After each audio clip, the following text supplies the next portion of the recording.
sumber 100 triliun dolar.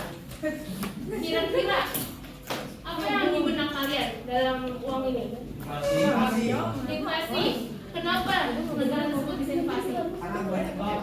Betul, pintar sekali. Nah, negara tersebut bisa inflasi karena dia mencetak banyak juga tidak tahu dalam negara tersebut negara kita seperti negara Zimbabwe ini yang yang memiliki inflasi sangat tinggi gitu kan. Nah, dia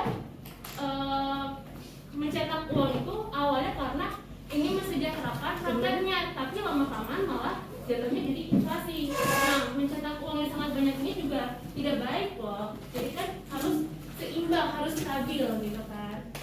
Nah, oleh karena itu di sini kita akan belajar mengenai kebijakan moneter dan kebijakan fiskal.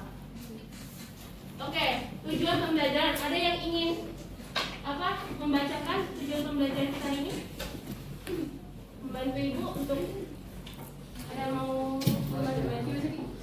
Oke, kalau nggak ada, tujuan pembelajaran kita hari ini yaitu menganalisis kebijakan moneter dan kebijakan fiskal, kemudian menyebutkan tujuan kebijakan moneter dan kebijakan fiskal. Yang ketiga, menganalisis peran kebijakan moneter dan kebijakan fiskal. Terus yang keempat, mengidentifikasi instrumen kebijakan moneter dan kebijakan fiskal. Yang kelima, menyebutkan jenis kebijakan moneter dan kebijakan anggaran. Dan yang terakhir, menganalisis kebijakan fiskal untuk dimanfaatkan dalam kehidupan sehari-hari.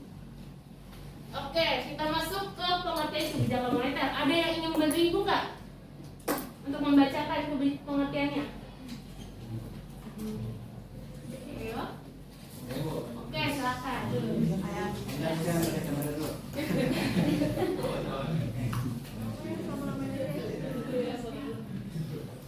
Pengertian kebijakan moneter. Kebijakan moneter adalah kebijakan pemerintah melalui bank sentral sebagai pemegang otoritas moneter untuk mengendalikan jumlah uang yang beredar dalam rangka mencapai kestabilan ekonomi. Oke, pinter. Terima kasih untuk bantuannya. Jadi kebijakan moneter itu bank sentral sebagai pemerintah ini dia memegang otoritas moneter untuk mengendalikan jumlah uang yang beredar. Nah, jika BI di sini sebagai bank sentral, dia memegang JUB. Tahu kan JUB itu apa?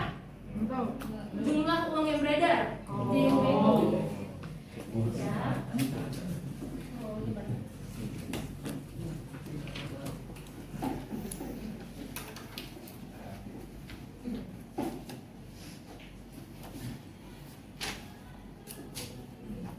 Jika BI mengeluarkan JUB yang sangat banyak, otomatis ini yang akan mengakibatkan inflasi dan itu akan menurunkan nilai mata uang seperti negara Zimbabwe tadi gitu. Nah, oleh karena itu BI harus mencetak dan mengedarkan uang secara stabil dan juga tepat gitu.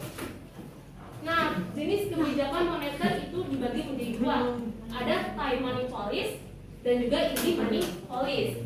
Nah, time money policy itu kebijakan bank sentral ketika dia mengurangi jumlah uang yang beredar. Sedangkan easy money policy itu kebijakan bank sentral untuk menambahkan jumlah uang yang beredar. Nah, salah satu contoh time money policy itu kebijakannya ada menaikkan suku bunga, kemudian menjual surat berharga. Terus yang ketiga ada apa lagi? Ada yang tahu nggak? Yang ketiga dia memperketat ini kredit kepada masyarakat. Sedangkan easy money policy contohnya itu dia mengurangi tingkat suku bunga, terus membeli surat berharga yang ada di masyarakat, dan yang terakhir dia yang terakhir tadi ibu bilang apa sih? Ya, dia mempermudah kredit ya. Nah, ini dia instrumen kebijakan moneter. Yang pertama ada kebijakan operasi terbuka. Yang tadi ibu bilang, dia itu BI membuka pasar terbuka yang mana menjual atau enggak membeli surat-surat berharga atau sertifikat Bank Indonesia SBI.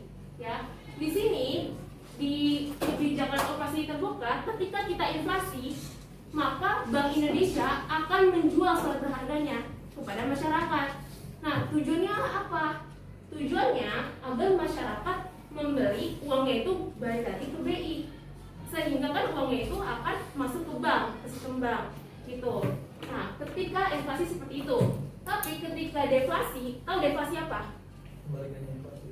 Betul, kebaikan inflasi berarti jumlah uang yang beredar di masyarakat itu rendah kan. Nah, otomatis bank akan membeli surat berharga yang ada di masyarakat tersebut, ya. Kemudian ada kebijakan diskonto. Apa itu kebijakan diskonto? Tahu nggak? Kebijakan diskon itu berarti seperti apa? Identiknya dengan persentase. Berarti apa? Suku bunga.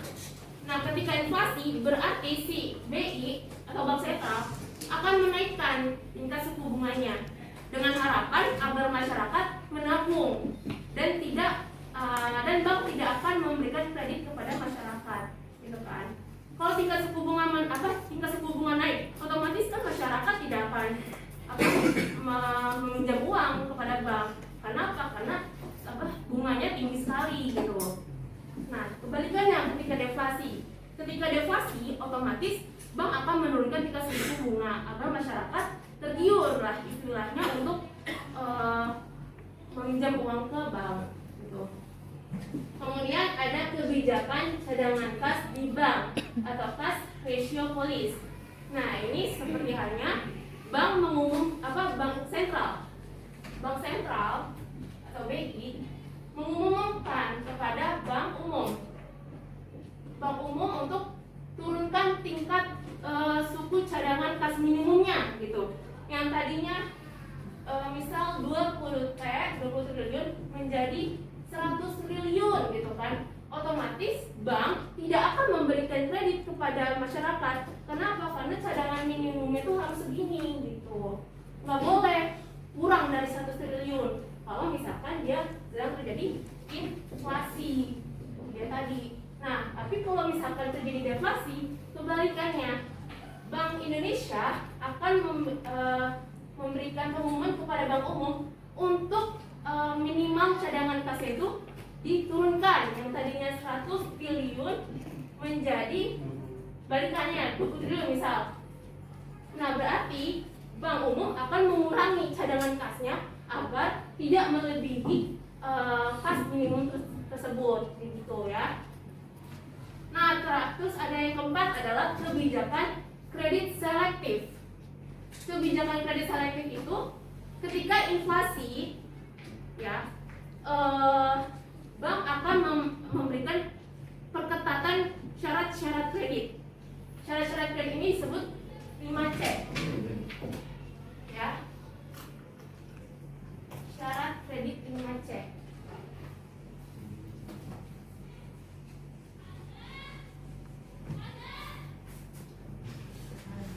Ada yang tahu nggak 5C itu apa aja? Ada yang tahu?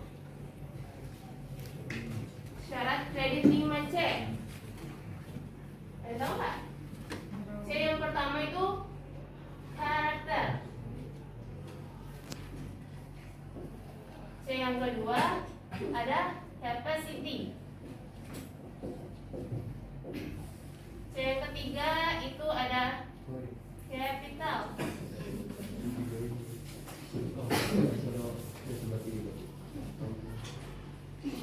Kenjung ya.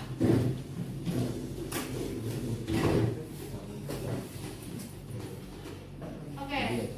Di sini ada kartu soal dan juga kartu jawaban. Nah, Ibu sekarang minta kalian semua bangun terus baris. Bikin 2 barisan. Berarti masing-masing barisan kan ada 26 ya totalnya. Oke. Ada 26 berarti satu barisan tuh 13 barisan. Baik, gimana? Ikut aja. Ayo boleh? Yang lain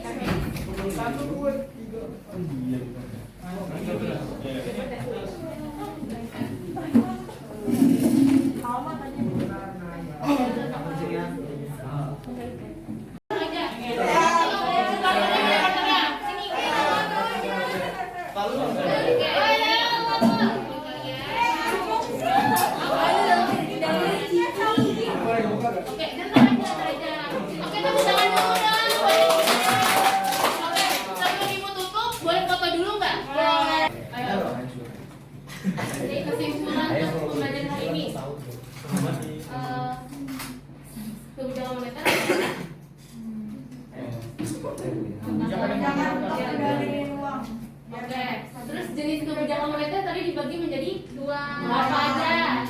Oke, time money policy sama easy money policy. Terus instrumennya kebijakan operasi. Ada 5. Oh iya, karakter.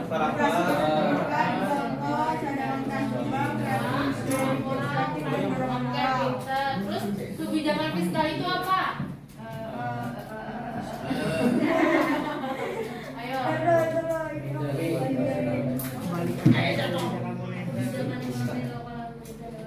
Oke, baik. Mungkin itu aja ya. Cukup bagus untuk kalian semua. Kalau misalkan kalian ingin tahu lebih lanjut mengenai apa itu kebijakan moneter, apa itu kebijakan fiskal, kalian bisa cari di sumber-sumber internet atau YouTube atau yang relevan lah intinya, ya agar menambah wawasan kalian juga. Ya semoga pembelajaran hari ini dapat hikmahnya ke kalian semua. Oke, kita tutup dengan membaca hamdalah bersama-sama. Oke, terima kasih. Mohon maaf jika banyak kekurangan dan kesalahan. Sangat singkat dan semoga kita bisa bertemu lagi di lain waktu ya. Amin. Demikian yang bisa Ibu sampaikan. Wabillahi taufiq wal hidayah. Wassalamualaikum warahmatullahi wabarakatuh. Waalaikumsalam.